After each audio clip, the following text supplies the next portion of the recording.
नमस्कार प्यारे बच्चों। आज हम राजस्थान माध्यमिक शिक्षा बोर्ड कक्षा 12 का प्रश्न पत्र हिंदी अनिवार्य को हल करेंगे, जो शेखावाटी मिशन 100 की एक्सपर्ट टीम के द्वारा तैयार किया गया है, जिसमें अध्याय 1 जो है आरंभ होता है आरोह पद्यखंड। इसे समझकर आप अपने परीक्षा काल में अच्छी तरह से हल करते हुए अच्छे अंक प्राप्त कर सकते हैं। आरोह पद्यखंड अध्याय 1 हरिवंश राय बच्चन की आत्म परिचय जो एक गीत है उससे आरंभ होता है, जिसके प्रश्नोत्तरी वस्तुनिष्ठ प्रश्नोत्तरी है। प्रश्न संख्या 1 में पूछा है, हरिवंश राय बच्चन का जन्म कब हुआ था? 1907 ईस्वी इलाहाबाद में हरिवंश राय बच्चन का जन्म हुआ था। प्रश्न संख्या 2, मधुशाला 1935 ईस्वी एवं मधु कलश 1938 ईस्वी किस कवि के काव्य संग्रह हैं? उत्तर है हरिवंश राय बच्चन के। अगला प्रश्न, बच्चन ग्रंथावली कितने खंडों में प्रकाशित है? 10 खंडों में प्रकाशित है। बच्चन ग्रंथावली 10 खंडों में प्रकाशित है। हरिवंश राय बच्चन की आत्मकथा कितने खंडों में प्रकाशित है? आत्मकथा 4 खंडों में प्रकाशित है। अगला प्रश्न, बच्चन की मधुशाला कविता में एक घूंट किसका एक घूंट है? जीवन का। अगला प्रश्न है, हरिवंश राय बच्चन की मृत्यु कब हुई थी? 2003 ईस्वी मुंबई में। क्या भूलूं क्या याद करूं कवि की कौन सी आत्मकथा है? यानी किस कवि के द्वारा यह आत्मकथा लिखी गई है? हरिवंश राय बच्चन की आत्मकथा है। प्रवासी की डायरी किस कवि की डायरी है? इसका उत्तर भी बच्चन की डायरी है। प्रवासी की डायरी किस कवि की डायरी है? बच्चन की। आत्म जीवन परिचय के अंदर जो उत्तर पूछे जाते हैं, जो प्रश्न आपसे किए जाते हैं, उनका समाधान यानी उत्तर जो है वो जिस लेखक या कवि के बारे में पूछा जाता है उसी के ऊपर आधारित होते हैं। बच्चन के अनुसार मनुष्य का दुनिया से किस प्रकार का संबंध है? अगला प्रश्न है, बच्चन के अनुसार मनुष्य का दुनिया से किस प्रकार का संबंध है? उत्तर है प्रीति कलह का। कवि बच्चन ने जीवन को किसका सामंजस्य माना है? यानी जीवन को किसका सामंजस्य कहा है? विरुद्धों का। अगला प्रश्न, निम्नलिखित में से छायावादोत्तर गीति काव्य के रचनाकार कौन हैं? ये मैं पहले ही बता चुका हूँ कि आत्म रचना के अंदर जो पूछा जाता है वो उसी कवि के ऊपर आधारित उत्तर होते हैं, बच्चन का। छायावादोत्तर गीति काव्य के रचनाकार कौन है? बच्चन।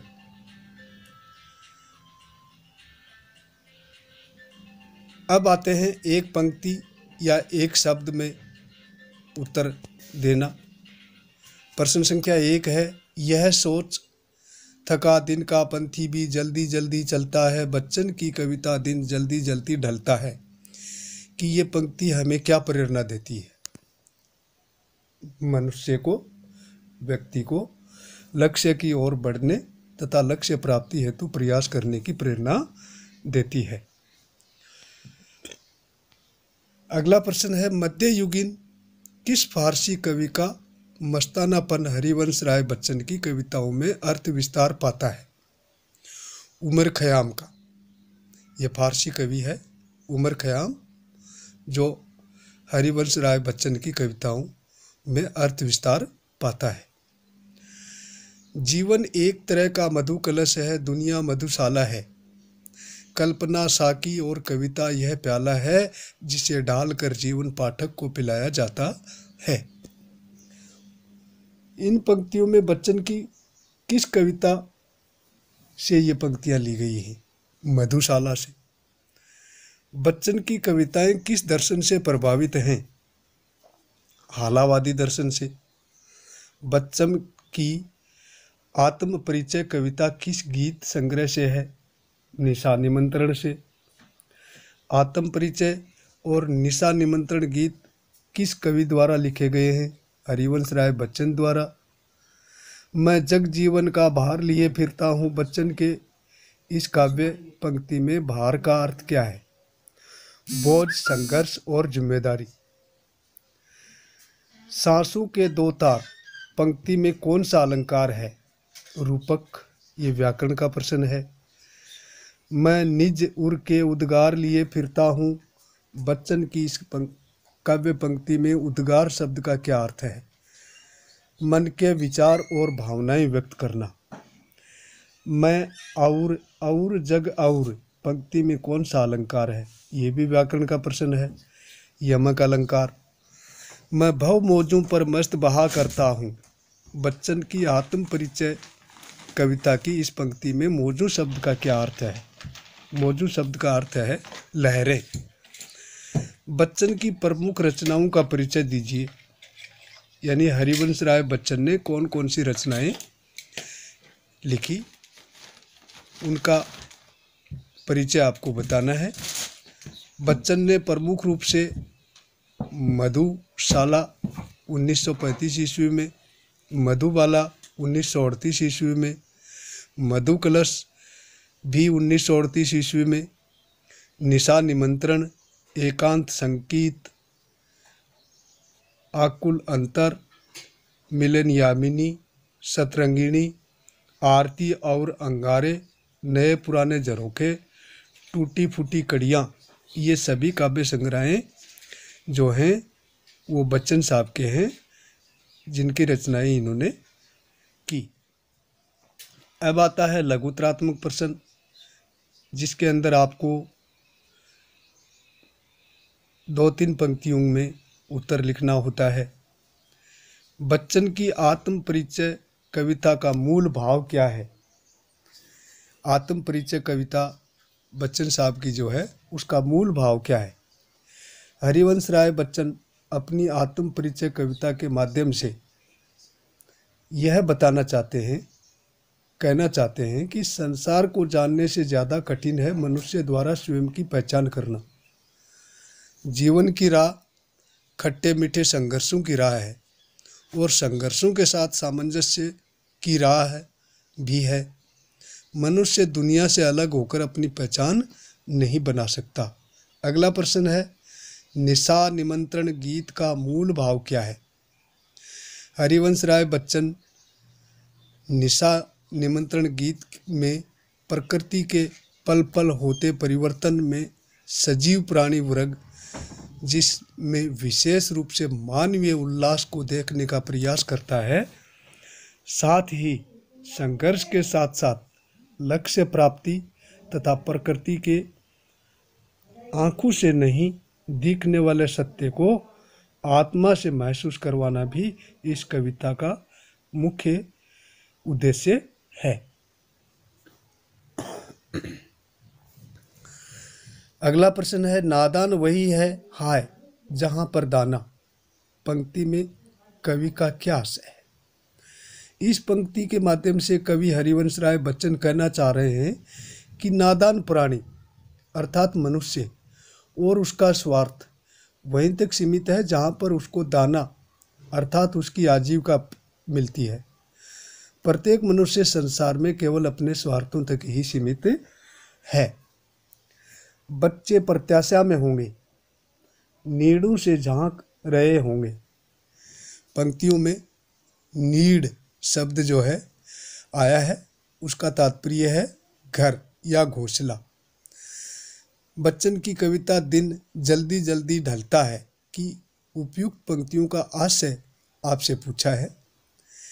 इसमें बताया है कि घोंसला और घरों में बच्चे जब दिन ढलता है तो अपने माता पिता के इंतज़ार में रहते हैं, चाहे वो मनुष्य हो, चाहे कोई पक्षी हो, चाहे जंतु हो, जीव हो।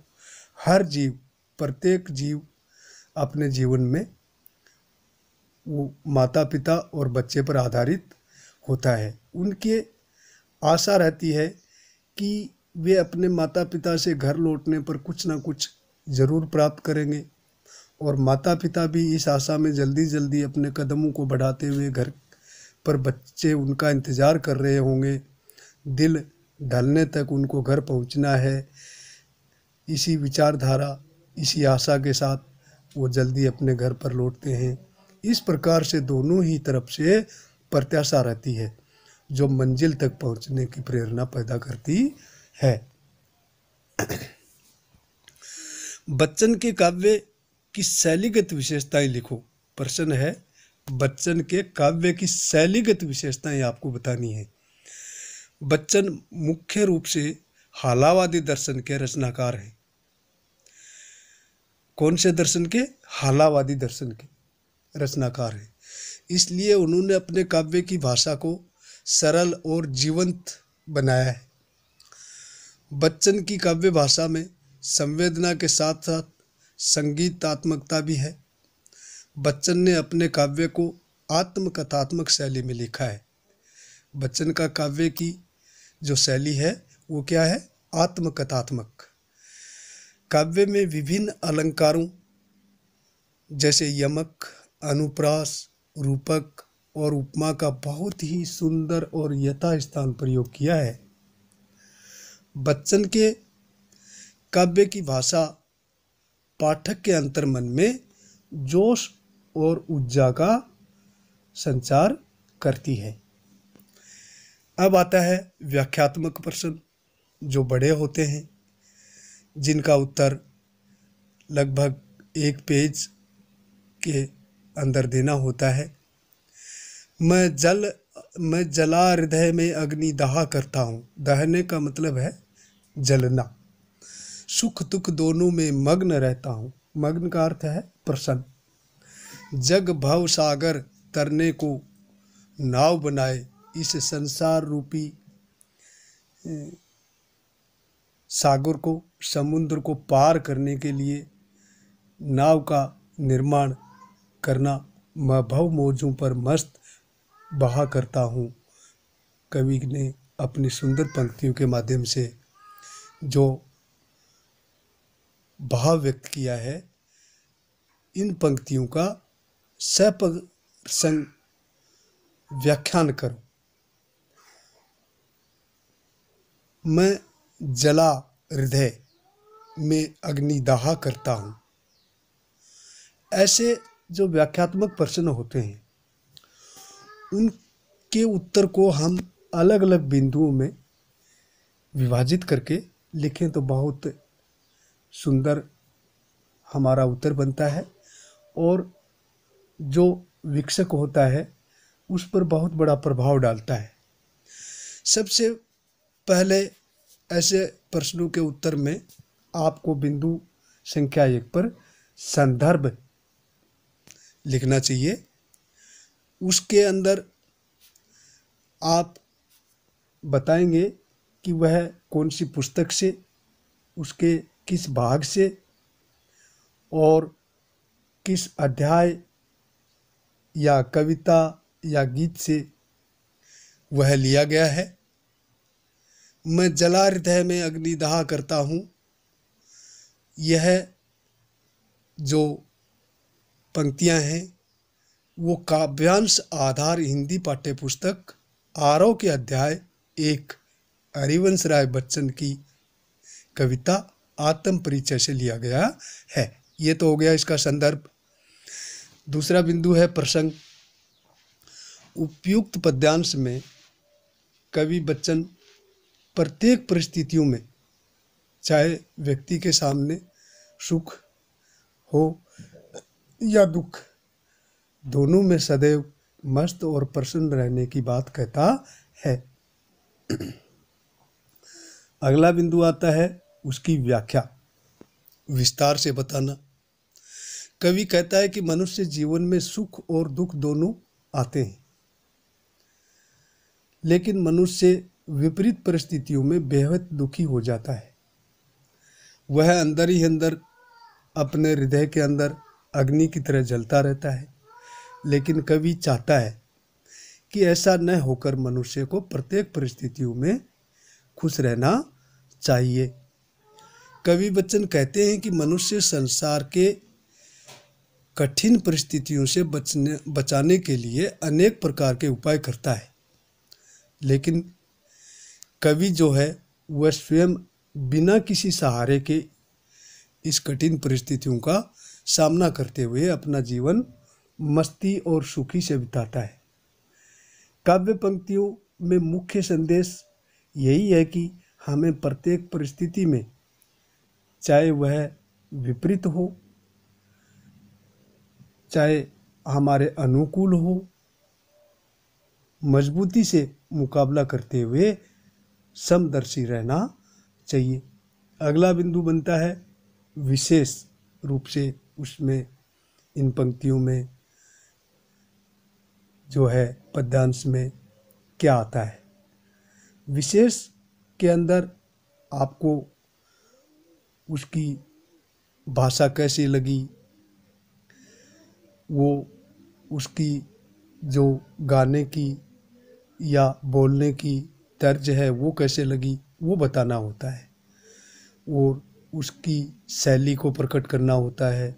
उसमें व्याकरण से संबंधित क्या बातें आई वो बतानी होती हैं।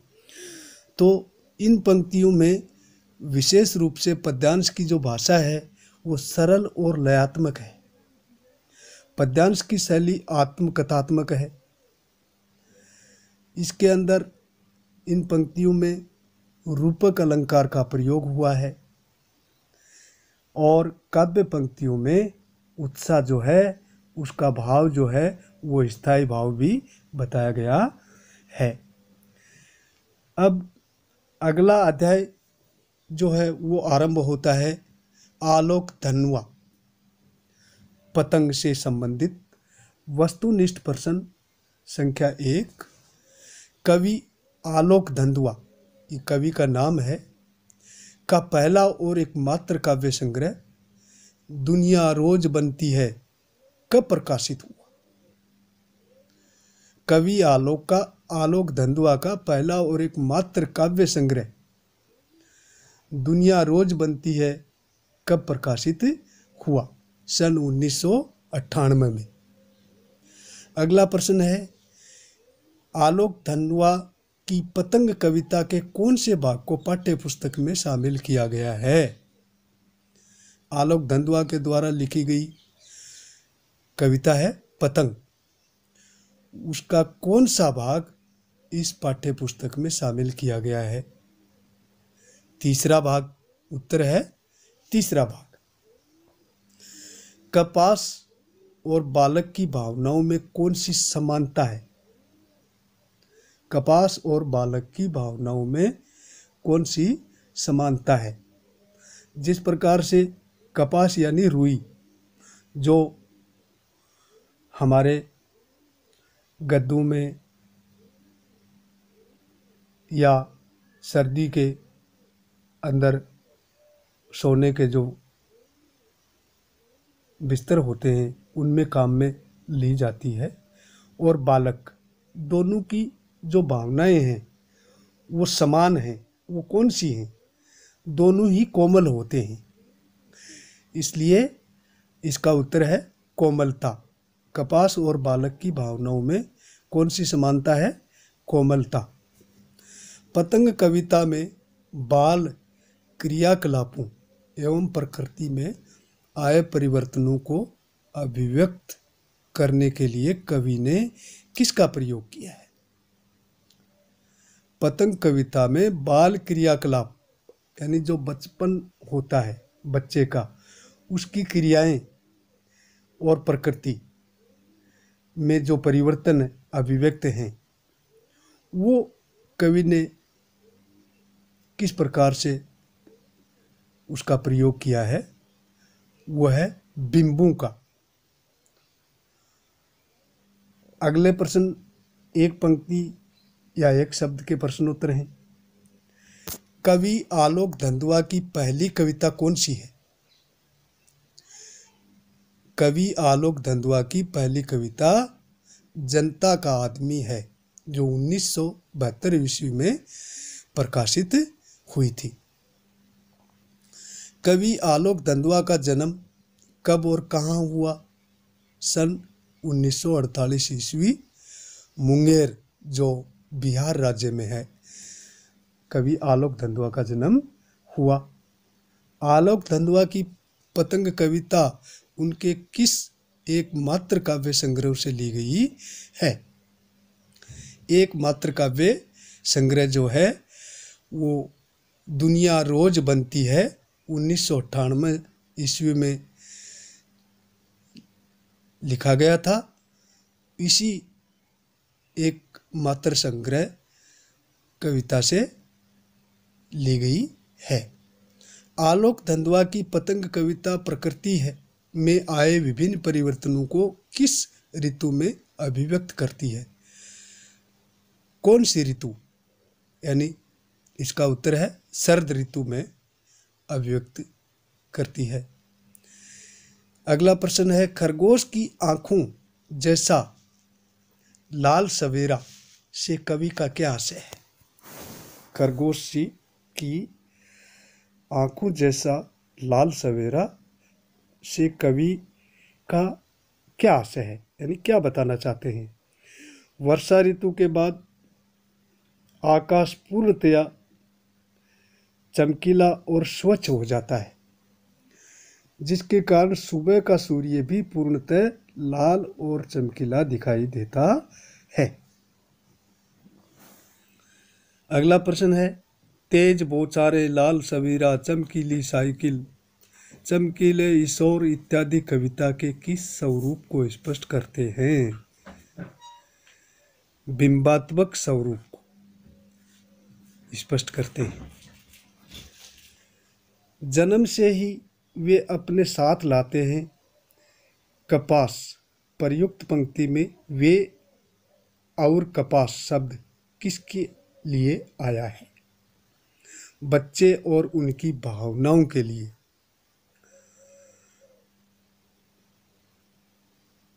ये दोनों ही शब्द आए हैं। अगला प्रश्न है, पतंगों के साथ वे भी उड़ रहे हैं।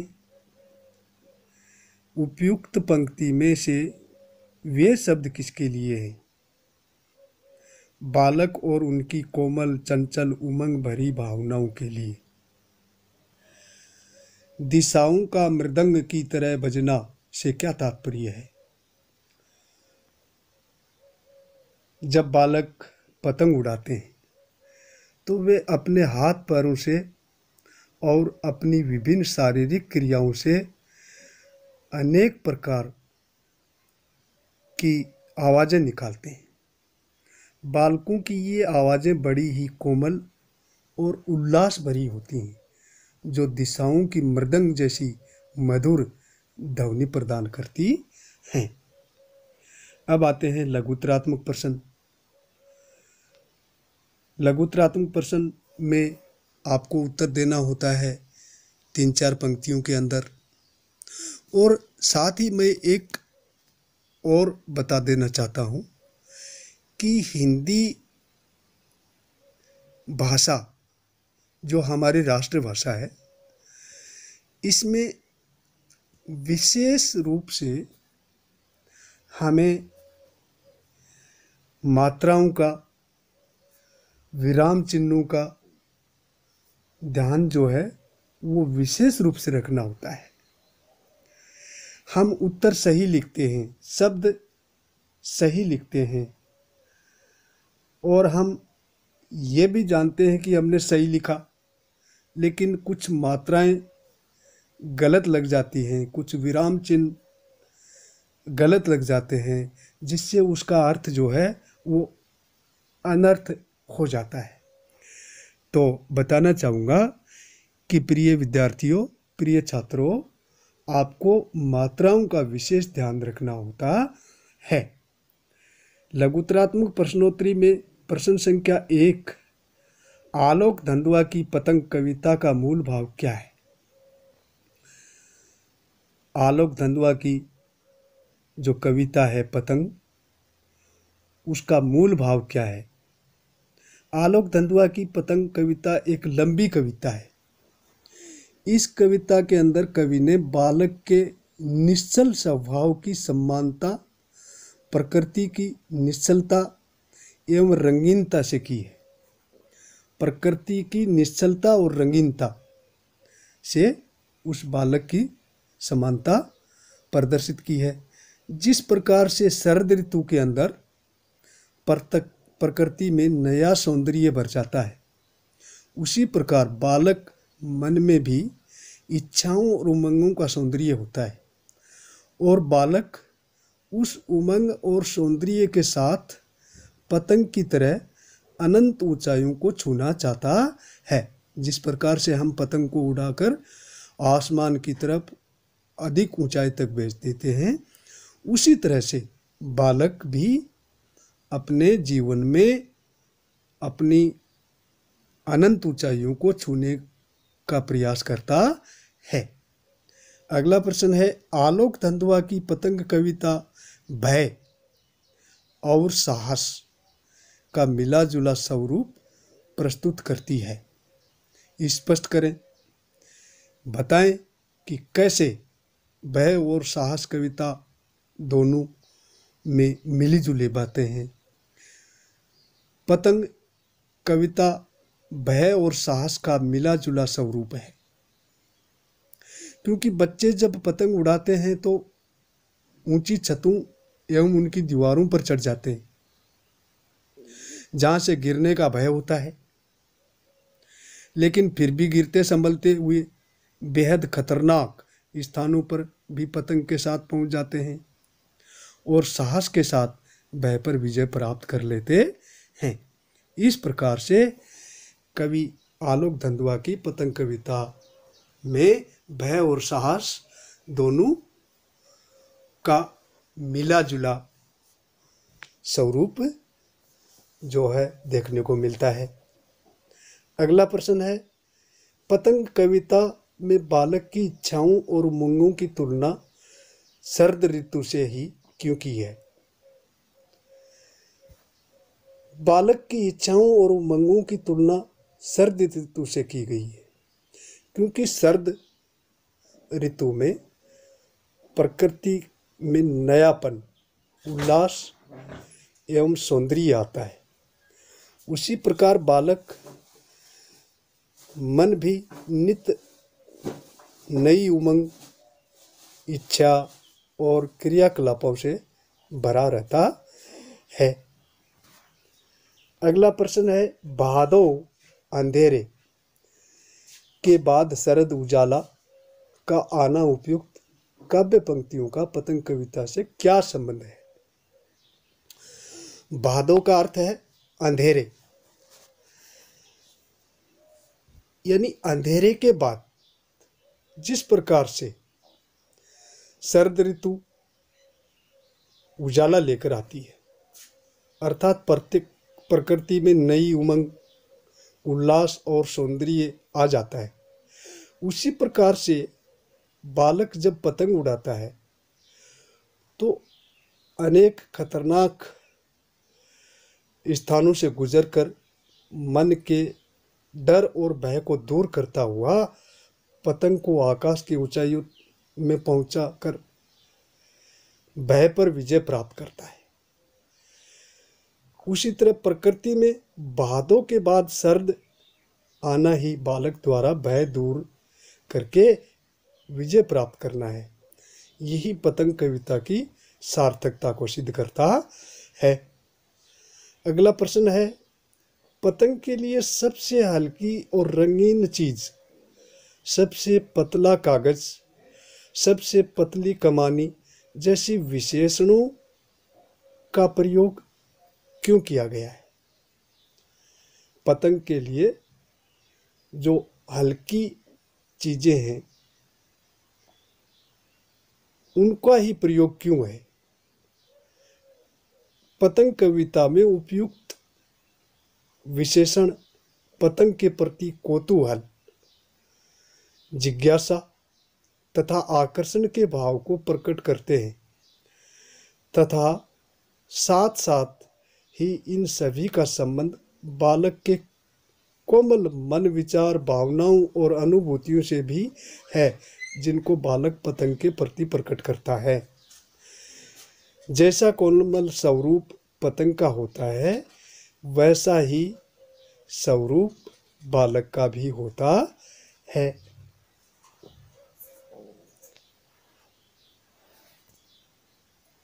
अगला अध्याय आरंभ होता है 3, जो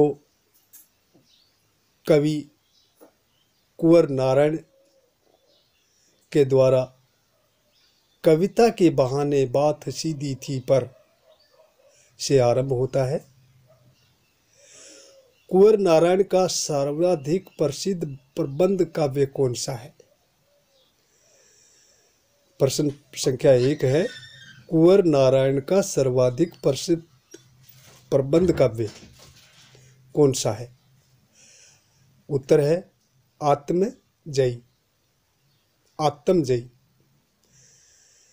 दूसरा प्रश्न है, कुंवर नारायण की कविता के बहाने उनके किस संग्रह से ली गई है? उस संग्रह का नाम है इन दिनों से ली गई है। उसे पाने की कोशिका में भाषा को उल्टा पलटा उपयुक्त पंक्ति में उसे शब्द किसके लिए आया है? बात। उसे पाने की कोशिका में, यानी बात को पाने की कोशिका में, इसलिए इसका उत्तर है बात। कविता का काव्य और माध्यम कौन सा होना चाहिए? कोई व्यक्ति या कोई लेखक जब कविता की रचना करता है तो उसका काव्य और माध्यम कौन सा होना चाहिए? सहज, यानी सरल होना चाहिए। उत्तर है सहज। पेंच खोलने के बजाय पंक्ति में पेंच शब्द का क्या अर्थ है? पेंच शब्द का अर्थ है विचार। बात की चूड़ी मरना में कौन सा अलंकार है? व्याकरण से संबंधित प्रश्न है। रूपक अलंकार है। बात की चूड़ी मरना में कौन सा अलंकार है? रूपक। एक पंक्ति या एक शब्द के प्रश्नोत्तर। प्रश्न संख्या 1, चक्रव्यूह 1956 ईस्वी किस कवि का काव्य संग्रह है? कुंवर नारायण का। प्रश्न संख्या 2, भविष्य में कविता का अस्तित्व नहीं रहने का मुख्य कारण कवि ने क्या बताया? बढ़ता हुआ यांत्रिक दबाव। कविता की समानता कवि कुंवर नारायण ने किससे की है? बच्चों के असीम सपनों से और खेल से।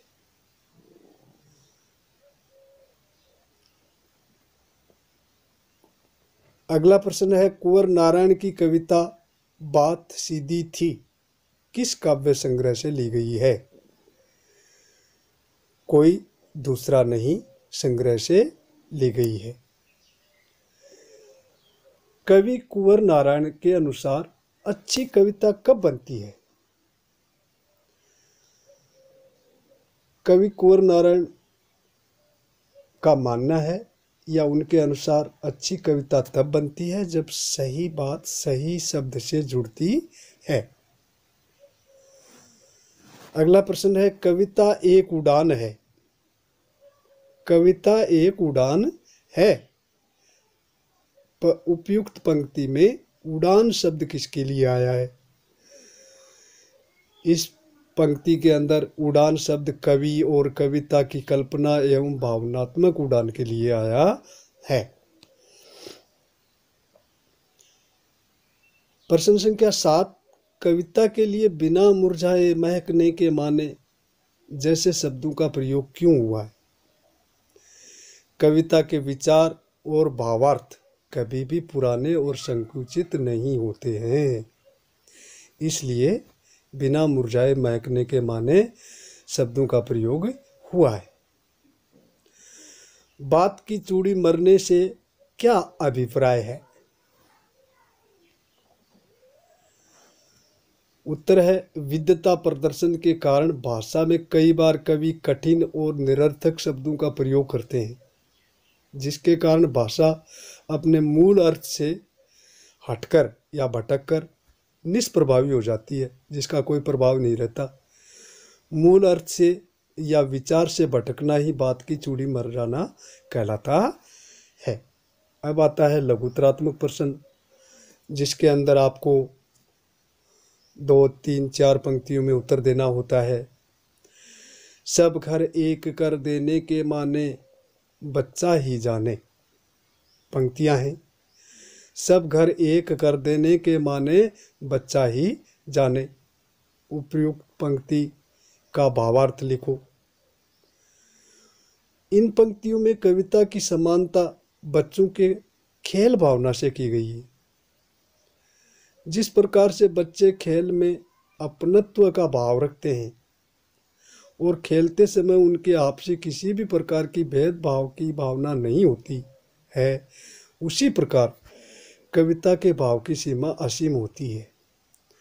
उसमें भी किसी प्रकार का मानवीय एवं भावनात्मक भेद भाव नहीं होता है। अगला प्रश्न है, मैं पेच को खोलने की बजाय उसी बेहतर कसता चला जा रहा था। कवि कहता है कि मैं पेच को खोलने की बजाय उसे बेहतर कसता चला जा रहा था। उपयुक्त पंक्ति में बेहतर कसने का क्या अभिप्राय है? बेहतर कसने का अर्थ है बात और उसकी भाषा में अनावश्यक और कठिन शब्दों का प्रयोग करना। कई बार साधारण बात को कहने के लिए उसमें शब्दों का अनावश्यक प्रयोग जबरन किया जाता है और भाषा शब्दों के जाल में फंस जाती है। इसका परिणाम यह होता है कि भाषा अपने मूल भाव से दूर हट जाती है, परे हट जाती है और उसका अर्थ वास्तविकता से दूर चला जाता है। हार कर मैंने उसे कील की तरह उसी जगह ठोक दिया। उपयुक्त पंक्ति का हास्य बताओ, स्पष्ट करो। साधारण बात को कहने और समझाने के लिए जब साधारण शब्दों की बजाय उसमें अलंकृत भाषा, बोझिल शब्दावली और जटिलता लाने का प्रयास किया जाता है तो मूल बात के भाव या विचार की कसावट समाप्त हो जाती है और बात अपने मुख्य लक्ष्य से दूर हटती चली जाती है। फिर वह बात सुधरने के बजाय और अधिक बिगड़ जाती है और फिर उस बात को हार कर वहीं का वहीं छोड़ दिया जाता है, जो कि चूड़ी मरी हुई कील को ठोकने के समान ही कहलाता है। अगला प्रश्न है, भाषा को सहूलियत से बरतने का क्या अभिप्राय है? भाषा को सहूलियत से बरतने का अभिप्राय है कि जब भी हम भाषा का प्रयोग करें तब यह ध्यान रखना चाहिए कि उसका वास्तविक एवं प्राकृतिक स्वरूप बना रहे। भाषा को काम में लेते समय उसमें दिखावटीपन एवं बोझिलपन नहीं होना चाहिए। भाषा का वास्तविक अर्थ सीधे एवं सरल रूप से समझ में आ जाना चाहिए, उसमें घुमाव फिराव नहीं होना चाहिए। अब आते हैं आपके व्याख्यात्मक प्रश्न। व्याख्यात्मक प्रश्नों का उत्तर व्याख्या सहित दिया जाता है, जो अलग अलग बिंदुओं में आधार बनाते हुए आपको देना होता है। प्रथम प्रश्न, उसे पानी की कोशिका में भाषा को उल्टा पुल्टा घुमाया फिराया कि बात या तो बने या फिर भाषा से बाहर आए, लेकिन इससे भाषा के साथ साथ बात और भी पेचीदा होती चली गई। पंक्तियां हैं। उपयुक्त काव्यांश की सप्रसंग व्याख्या आपसे मांगी गई है। उसे पाने की होती चली गई, जो बिंदु संदर्भ से आरंभ होता है और विशेष तक जाकर पूरा होता है, जिसमें काव्यांश की सप्रसंग व्याख्या को आपको बताना है। उपयुक्त काव्यांश आधार हिंदी पाठ्य पुस्तक के अध्याय 3 कुंवर नारायण की कविता बात सीधी थी पर से लिया गया है। यह तो हो गया इसका संदर्भ, पुस्तक का नाम, उसका लेखक या कवि और उसके द्वारा लिखी गई कविता से आपको संदर्भ बताना है। प्रसंग बिंदु 2, प्रसंग में कवि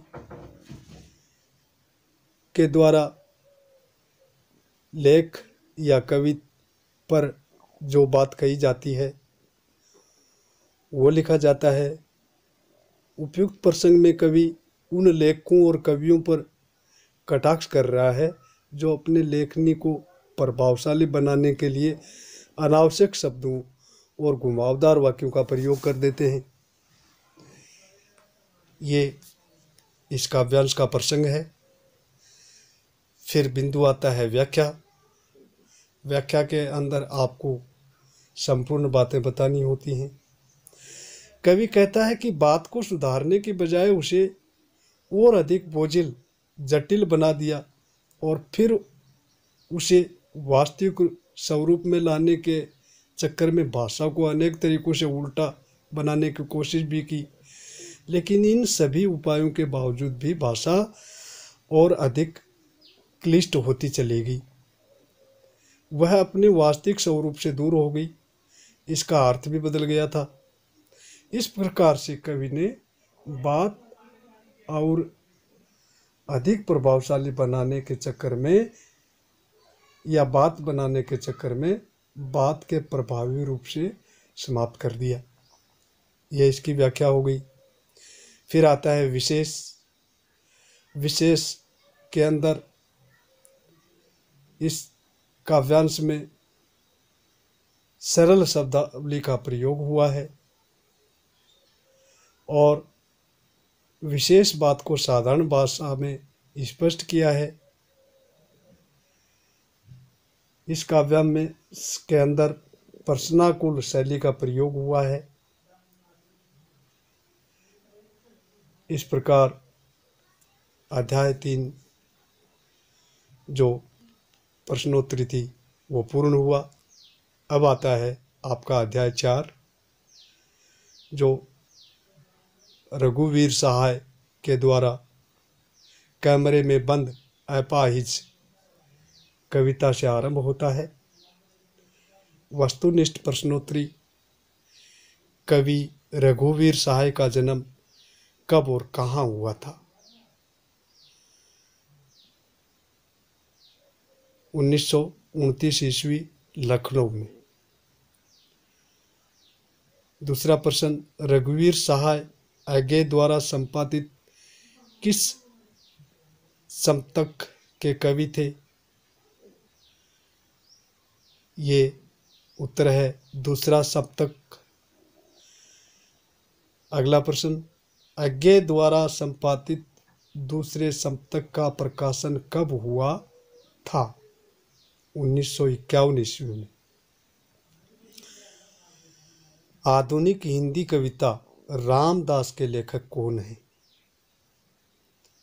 रघुवीर सहाय, जो अध्याय 1 में भी मैं बता चुका हूँ कि जिस कवि के द्वारा लिखी गई कविता के अंदर से जो बातें पूछी जाती हैं वो उसी पर आधारित होती हैं और उनका उत्तर उसी कवि या कविता के कुछ बातों से जुड़ा हुआ होता है।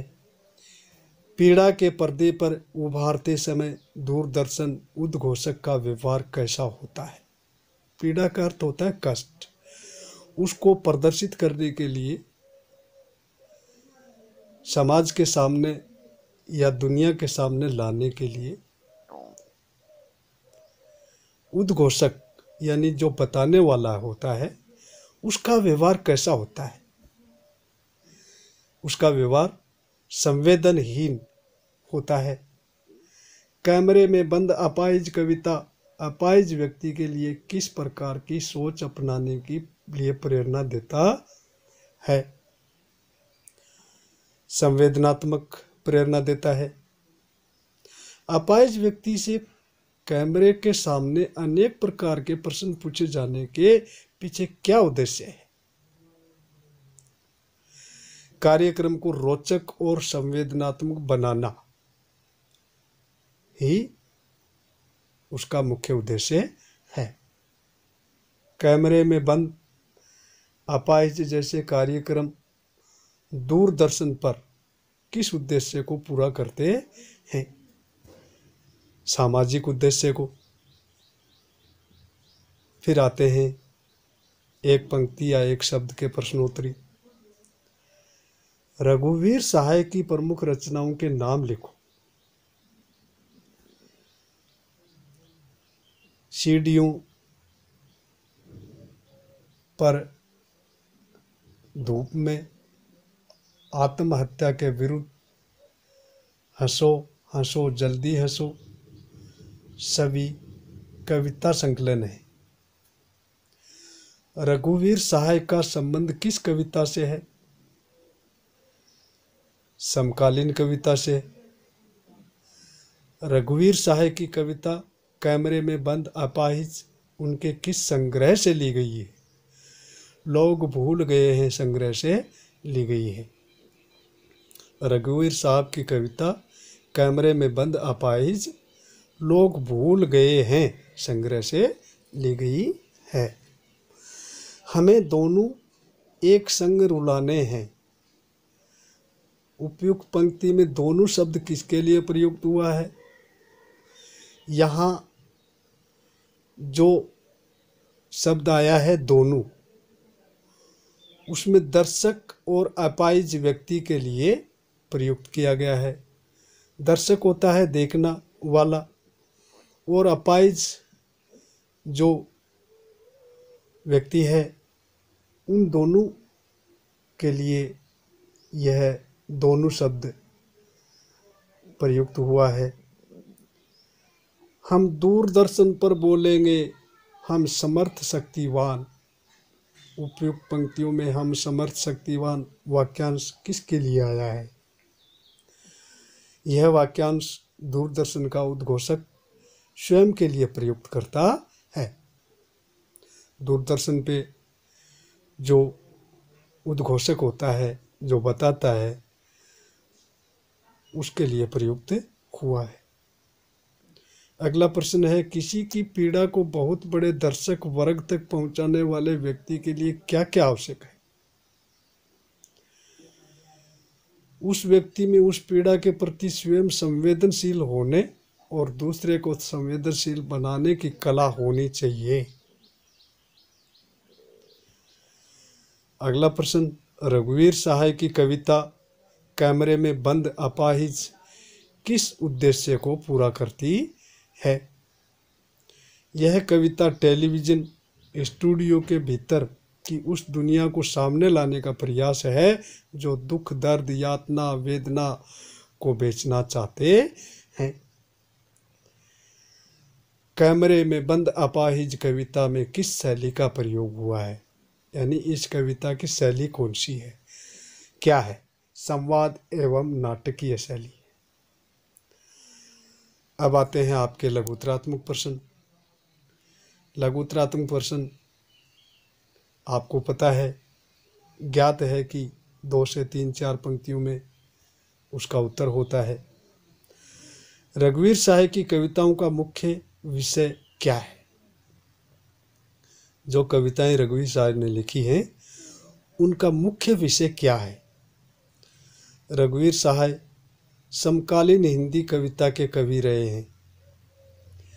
इसी कारण उन्होंने अपनी कविताओं में समकालीन प्रशासनिक व्यवस्था एवं गली मोहल्ले के वास्तविक चरित्र के साथ साथ समाज के भ्रष्टाचार को बढ़ावा देने वाली कारक जैसे बस, रेल, बाजार, संसद, दफ्तर, सड़क, चौराहे की अर्थव्यवस्था और इन कारकों की वास्तविक स्थिति के बारे में खुल करके लिखा है। रघुवीर साहब की लेखन की विषय वस्तु में ईमान, संवेदनशीलता, मार्मिकता, व्यंग और सहजता दिखाई देती है। बड़े विषयों को अपनी कविता में स्थान देने की बजाय छोटे विषयों अर्थात लघु की महत्ता को स्थान देने की विशेष रुचि इन्होंने दिखाई है। अगला प्रश्न है, कैमरे में बंद अपाहिज कविता का मूल भावार्थ समझाओ। क्या समझाओ? कैमरे में बंद अपाहिज कविता का मूल भावार्थ। कैमरे में बंद अपाहिज कविता में पत्रकारिता अर्थात मीडिया के कारोबारी दबाव के कारण पैदा होने वाली स्वार्थपरता को सामने लाने का प्रयास किया गया है। मीडिया अपने कारोबार को चलाने के लिए एवं व्याख्यान बनाने के लिए शारीरिक रूप से असहाय व्यक्ति के साथ भी संवेदनहीनता का व्यवहार कर देती है। कविता में यह भी बताने का प्रयास किया है कि मीडिया की समझ में व्यक्ति की पीड़ा बाजारू है और मीडिया उस पीड़ा को अपने व्यापार का हिस्सा मानती है। अपने कार्यक्रमों को प्रसारित करने के लिए तथा उसे अत्यंत रोचक और संवेदनात्मक बनाने के लिए एक शारीरिक रूप से अक्षम मानव के साथ भी क्रूरता और संवेदनहीनता के व्यवहार का प्रदर्शन दर्शकों के सामने कर देती है। ये इसका मूल भाव है। कैमरे में बंद अपाहिज कविता के आधार पर बताओ कि दूरदर्शन का कार्यक्रम पूर्णतया रोचक और संवेदनात्मक कब बनता है? आप और हम सब जानते हैं कि टेलीविज़न पर कैमरे के सामने प्रसारित होने वाले जो कार्यक्रम हैं, टेलीविज़न और कैमरे के सामने प्रसारित होने वाले जो कार्यक्रम हैं, जिस प्रकार से दर्शकों के समक्ष प्रस्तुत किए जाते हैं, उनका वह रूप वास्तविक नहीं होता। पर्दे के पीछे उनका बनावटी रूप छिपा होता है, लेकिन दिखाया कुछ और जाता है। कार्यक्रम को पूर्णतः सफल बनाने के लिए कैमरे वाले कई तरह से नाटकीय स्वरूप और भंगिमाओं का निर्माण करते हैं जो दर्शकों को वास्तविक लगती है, लेकिन उनका स्वरूप वास्तव में वैसा नहीं होता है। इस प्रकार की बनावटी और पीड़ादायक परिस्थितियों को देखकर दर्शक और पर्दे पर प्रस्तुतकर्ता व्यक्ति में एक जैसे मनोभाव पैदा होने लगे, अर्थात दोनों ही रोने लगे या संवेदनात्मक हो जाएं, तो टेलीविज़न का कार्यक्रम पूर्णतया सफल माना जाता है। दर्शक और कर्ता की भावनाओं, उनकी संवेदना से जुड़ी हुई बातें जो है यदि समान रूप से प्रकट हो जाती हैं तो उस कार्यक्रम को पूर्ण सफल माना जाता है। कवि रघुवीर सहाय कविता के अंत में यह क्यों कह रहे हैं कि पर्दे पर वक्त की कीमत है, पर्दे पर वक्त की कीमत है। स्पष्ट करो। वक्त यानी समय। पर्दे पर प्रस्तुत लगभग सभी कार्यक्रम व्यावसायिक होते हैं। उन कार्यक्रमों को दर्शक ज़्यादा से ज़्यादा देख सके, इसके लिए कार्यक्रमों को रोचक और नाटकीय बनाने का प्रयास किया जाता है। कार्यक्रम अधिक रोचक और नाटकीय हो, इसके लिए पात्र व्यक्ति को पूर्वाभ्यास कराया जाता है। इसी प्रकार से जब कोई अपाहिज व्यक्ति कैमरे के सामने रोने ही वाला होता है तो कैमरा हटा लिया जाता है, जिससे कार्यक्रम में रोचकता, नाटकीयता और संवेदनात्मकता आ जाती है।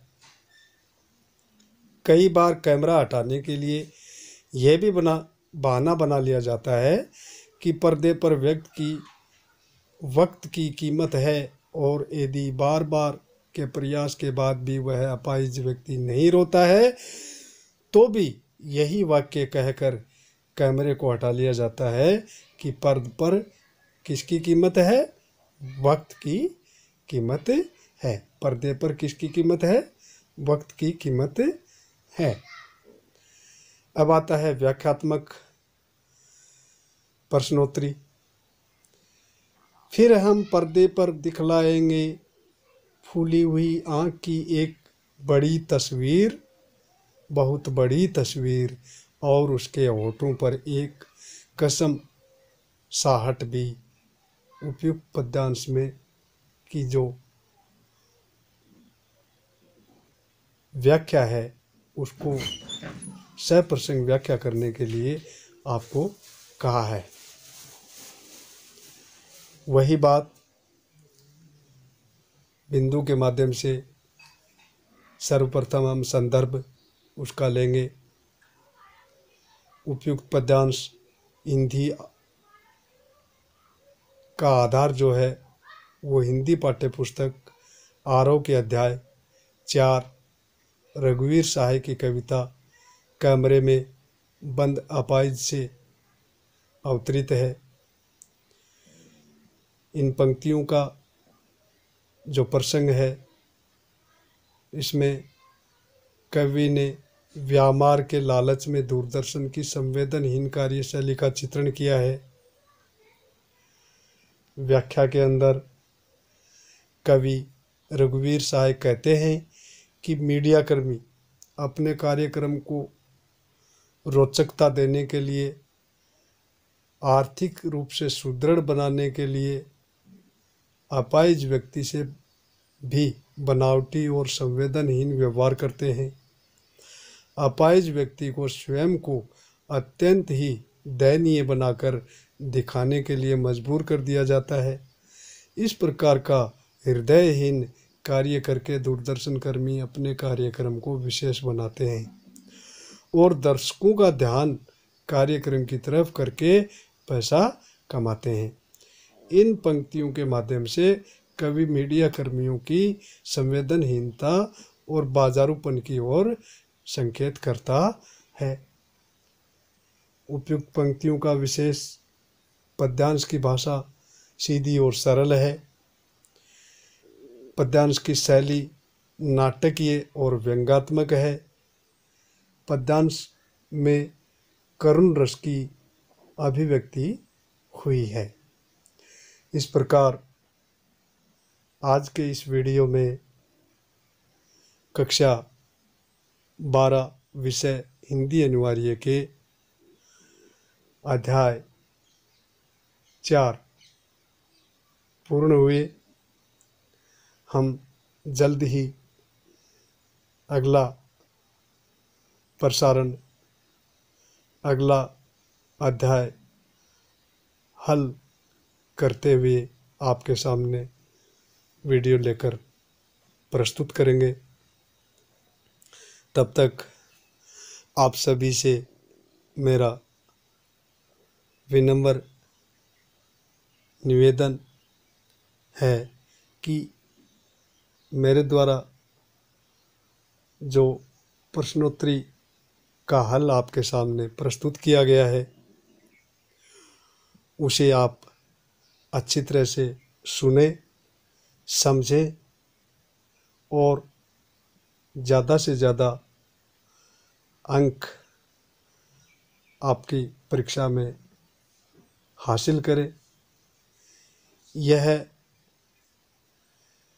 वीडियो आपको अच्छा लगा हो तो वीडियो को सुनने के साथ साथ सब्सक्राइब करें, लाइक करें, शेयर करें और साथ ही बेल दबाना ना भूलें। नमस्कार। जल्द ही आपके सामने होंगे अगला वीडियो, अगला अध्याय से आरंभ करते हुए।